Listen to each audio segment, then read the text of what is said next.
মৃত্যুশয্যার রোগীও সুস্থ হয়েছে সূরা ফাতিহার আমলের বরকতে। এটা রাসূল মকবুল সাল্লাল্লাহু আলাইহি ওয়াসাল্লামের ওয়াদা।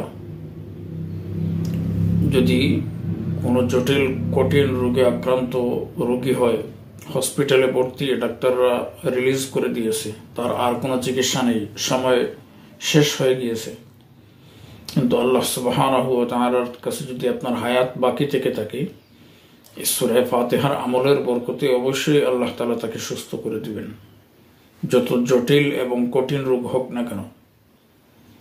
সূরা ফাতিহার আমলের নিয়ম হচ্ছে, ফজরের 4 রাকাত নামাজ, 2 রাকাত হচ্ছে সুন্নত, তারপরে 2 রাকাত ফরজ। আপনি প্রথম সুন্নত 2 রাকাত নামাজ পড়ে সূরা ফাতিহা 41 বার পড়বেন, পানিতে ফুঁক দিবেন, অতঃপর আপনি ফরজ নামাজ পড়বেন।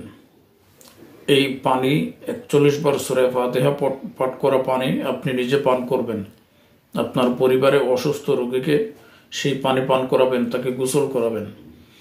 কোরআনে রাসূল সাল্লাল্লাহু আলাইহি ওয়াসাল্লামের ওয়াদা, আল্লাহ সুবহানাহু ওয়া তাআলা এই কোরআনে কারীমের বরকতে, সূরা ফাতিহার বরকতে মৃত্যু শয্যায় শায়িত রোগীকেও আল্লাহ তাআলা সুস্থ করে দেবেন ইনশাআল্লাহ।